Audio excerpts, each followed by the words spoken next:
크리스천 점성술 5번째 시간입니다. 오늘은 윌리엄 릴리가 하우스를 어떻게 보는지에 대해 알아보겠습니다. 이 책에서는 제4장에서 제7장까지 하우스를 다루는데요. 그 안에는 오래전부터 내려오는 관점이 보존되어 있기 때문에 300여 년 전에는 어떤 식으로 봤는지를 엿볼 수 있습니다. 결론적으로 말하면 이 책은 하우스에 대해 진심이었습니다. 그래서 쌓인 행성, 하우스 가운데 하우스를 가장 먼저 다루고 있는 것입니다. 우선 하우스의 용어에 대한 설명을 보겠습니다. 하우스란 360도 천구를 면적이 같은 4개의 구획으로 바꾸고 다시 3개의 구역으로 나눈다고 정의합니다. 지난 시간에 설명드린 쿼드런트 하우스 시스템의 설명 방식과 동일합니다. 김고은 님의 역주를 보면 릴리 시대에 쓰던 하우스 시스템은 레기오몬타누스 방식으로서 쿼드런트 시스템의 일종입니다. 하우스에 대한 설명 내용을 보면 이렇게 하나의 표로 정리됩니다. 우선 4개의 구획으로 나누는데요. 1사분원은 동쪽 봄 다혈질, 유년기, 남성을 나타내고 2사분원은 정오, 여름 담즙질, 청년기, 여성을 나타냅니다. 3사분원은 서쪽 가을, 우울질, 장년기, 남성을 나타내고 4사분원은 자정, 겨울, 점액질, 노년기, 여성을 나타냅니다. 이것은 사방위, 사계절, 사체질, 인생의 사주기 등 4개의 카테고리 체계를 하우스에 배정한 것입니다. 이 중에는 요즘은 잘 사용하지 않는 사체액설의 용어가 보입니다. 특이한 것은 하우스마다 영향력이 다르고 행성들에게 미치는 효력의 순서가 있다는 점입니다. 수직, 수평선에 걸린 하우스들을 보면 A라고 표시되어 있는데 이 4군데는 앵글 하우스라고 하며 가장 힘이 강합니다. 앵글 하우스 옆에는 S라고 표시되어 있는데 석시던트 하우스라고 부르며 대체로 앵글하우스보다 영향력이 작습니다. 석시던트란 말은 앵글하우스 옆에 있다는 뜻입니다.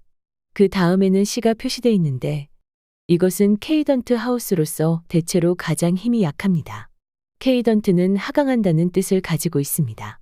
힘의 강도를 표시하기 위해 글자의 크기의 차이를 두었는데요. 1번, 10번, 7번, 4번, 11번, 5번, 9번, 3번, 2번, 8번, 6번, 12번 순으로 강합니다. 이 순서를 보면 지난 시간에 하우스별로 점수를 부여한 이유를 알 수 있습니다. 이것은 하우스의 구조를 설명한 것이라면 그럼 실제로 하우스는 어떻게 활용할까요? 하우스는 이 세상의 모든 사안을 나누는 12가지 카테고리라고 할 수 있습니다. 가령 배우자가 궁금하다면 7번 하우스를 보고 직업이 궁금하다면 10번 하우스를 봅니다. 무슨 일이건 12가지 카테고리 가운데 하나에 해당합니다.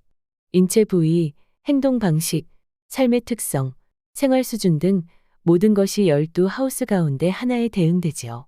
그래서 어떤 사안이 궁금하다면 그 사안이 어떤 하우스와 관련되는지를 우선 판단해야 합니다. 그 다음 순서로 그 사안의 기륭을 판단하는데요. 이 단계에서 이해해야 할 것이 바로 지표성입니다. 지표성이란 시그니피케이터라고도 하는데 특정 사안의 기륭을 결정하는 행성입니다. 지표성을 찾는 법은 그 사안에 상응하는 하우스의 커스프가 어느 사인에 걸려 있는지를 보는 것입니다.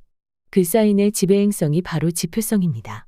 예를 들어 배우자나 파트너 관련 문제일 경우 이것은 7번 하우스의 사안입니다. 그 문제의 기륭을 볼 때는 7번째 하우스 커스프가 걸린 사인의 지배행성, 곧 지표성을 봅니다. 지표성의 상태가 좋으면 긍정적이고 안 좋으면 부정적이죠. 지표성의 상태는 지난 시간에 다룬 행성의 강약 계산법으로 알 수 있습니다. 합산 점수가 높으면 상태가 좋다고 할 수 있고 그 점수가 낮으면 부정적이죠. 이렇게 행성의 점수는 기륭의 판단을 결정합니다. 추가로 보조 지표성도 보는데요. 지표성과 각을 이루는 행성을 보조 지표성이라고 합니다. 보조 지표성은 그 사안에 대해 도움이 되거나 방해가 되는 문제들을 가리키죠. 이렇게 하우스를 통해 기륭을 보는 것은 비교적 간단합니다. 그러나 어떤 사안이 어떤 하우스에 속하는지를 판단하는 것은 간단치가 않죠. 세상의 일들이 너무나 다양하고 많기 때문에 그 모든 것을 12가지 카테고리 가운데 하나로 배속시키는 것은 무리입니다. 더구나 현대 삶은 과거와 많이 달라졌기 때문에 과거 교과서에 없는 상황들이 많죠. 그래서 특정 카테고리에 배속시키기 애매할 경우에는 기발한 상상력을 발휘할 때도 있습니다. 지금부터는 윌리엄 릴리가 가르치는 하우스 분류법을 하나하나 정리해 보겠습니다. 첫 번째 하우스는 목숨, 신체의 색깔, 안색, 체형 등을 주관합니다. 이것을 보고 신체적 특징을 추측하는 예가 몇 가지 있는데요. 일하우스의 토성, 화성, 용미가 있을 경우 얼굴에 상처가 있다고 합니다. 또한 일하우스 커스프가 위치한 사인이 가리키는 신체 부위에도 같은 현상을 보일 수 있습니다. 가령 일하우스 커스프가 양자리에 있다면 양자리는 얼굴 부위를 의미하므로 얼굴에 점이나 사마귀 혹은 흉터가 있다고 합니다. 이때 일하우스 커스프가 양자리의 초반부, 즉 0에서 9도에 위치할 경우 머리 위쪽에 상처가 있으며 커스프가 중반부, 즉 10에서 19도에 위치할 경우 얼굴 중간 부분에 상처가 있고 커스프가 후반부, 즉 20에서 29도에 위치할 경우 턱이나 목 쪽에 상처가 있게 된다고 하죠. 일하우스는 흰색을 상징하므로 안색이 창백하다고 합니다. 하우스의 색깔을 기억해 두면 그 하우스에 있는 행성이 가리키는 사물의 색깔을 추론할 수 있습니다. 예를 들어 애완동물을 볼 때는 6하우스를 보는데 6하우스의 지표성이 1하우스에 있다면 애완동물이 1하우스의 색깔인 흰색을 가질 가능성이 높다고 보는 것입니다. 1하우스에 위치한 토성의 점수가 좋고 목성, 금성, 태양 등과 좋은 각을 맺고 있는 경우 건강 상태가 좋고 장수한다고 볼 수 있습니다. 또한 1하우스는 머리를 담당하고 수성은 언어와 사고, 기억을 담당하기 때문에 위계가 높은 수성이 1하우스에 위치할 경우 훌륭한 연설가가 될 수 있습니다. 두 번째 하우스는 재산, 모든 종류의 유동자산 그리고 수중의 자금에 대한 사안을 판단할 수 있습니다. 소송과 같은 법적 공방에서는 우군을, 사적 결투에서는 이패자를 의미하며 국가 점성학에서는 국민이 빈부를 의미합니다. 국가의 천궁도에서 양자리에 들어온 태양이 이 하우스에 위치할 경우 무기와 동맹국을 의미합니다. 이 하우스는 목 주위를 가리키고 색깔로는 초록색을 상징합니다. 목성이 이 하우스에 위치하거나 이 하우스의 지배행성일 경우 재산이 있다고 볼 수 있습니다. 태양과 화성은 이 하우스에서 긍정적인 작용을 하기 힘들고 재산이 모이지 않고 흩어진다는 암시를 가지고 있습니다. 세 번째 하우스는 형제, 자매, 사촌처럼 학렬이 같은 친척, 이웃을 의미하며 단기 여행, 서신, 소문, 배달부 단기간의 거처 이동을 담당합니다. 신체에서는 어깨, 팔, 손과 손가락입니다. 색깔로는 붉은색과 노란색, 밤색입니다. 3하우스에 달이 들어가면 여행을 자주 하고 돌아다니기를 즐기며 한시도 가만히 있지 않는다고 합니다. 4하우스는 아버지, 땅, 집, 건물, 상속, 농경지와 경작물, 숨겨진 보물 등을 담당합니다. 또한 마을, 도시, 오래된 건물, 정원, 목장, 과수원에 해당합니다. 특히 구입한 부지의 품질과 특징을 보여주죠. 4하우스의 커스프가 위치한 사인을 보면 그 지역의 특징을 알 수 있으며 그 사인의 지배행성을 보면 해당 지역의 통치자를 알 수 있습니다. 인체 부위로는 가슴과 폐를 담당합니다.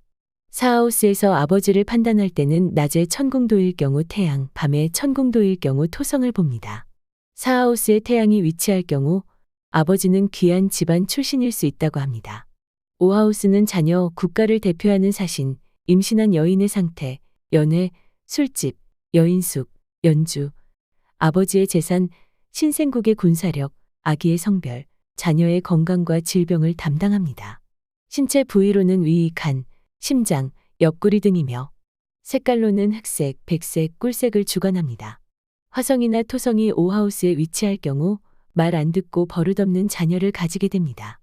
6하우스는 하인, 견습생, 선박, 노예, 크기가 작은 가축 및 이들로 인한 손익을 의미합니다. 또한 질병의 원인과 특성, 치료 가능 여부, 고질병 여부를 보여줍니다. 일용직 노동자, 세입자, 농부, 가축을 다루는 사람, 아버지의 형제 자매를 의미하기도 합니다. 6하우스는 하복부, 소장, 대장, 직장부터 학문까지를 담당합니다. 색깔로는 흑색입니다. 화성과 금성이 6하우스에서 회합을 이루고 있는 경우 실력 있는 내과 의사가 될 수 있습니다. 7하우스는 결혼에 관여하며 연애의 상대방을 의미합니다. 또한 나를 욕하는 사람, 소송에서의 상대방과 적군이기도 합니다. 호라리에서는 천궁도를 판단하는 점성가 자신으로 보며 의료 점성술에서는 의사로, 범죄 수사에서는 도둑으로 봅니다. 도망자와 망명자, 추방자들도 여기에 해당합니다.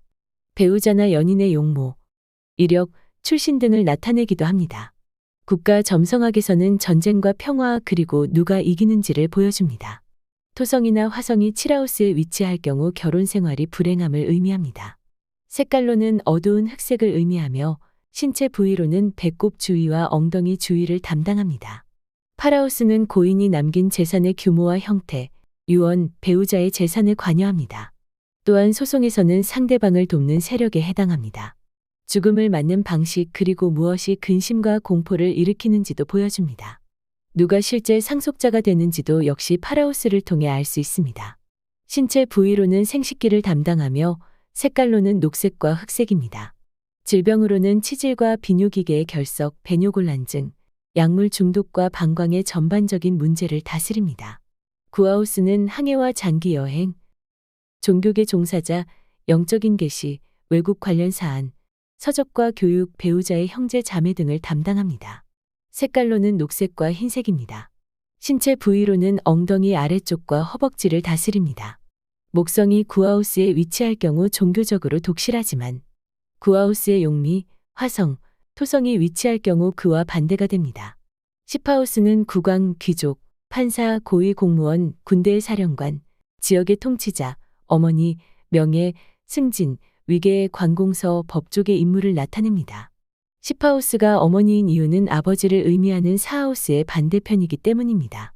일반적으로 나의 직업이나 내가 속한 국가를 볼 때 10하우스를 봅니다. 색깔로는 적색과 흰색이며 신체 부위로는 무릎과 오금을 다스립니다. 목성이나 태양이 10하우스에 위치할 경우 길하다고 판단하는 반면 토성과 용미가 위치할 경우 귀천을 막론하고 대접을 받지 못한다고 봅니다.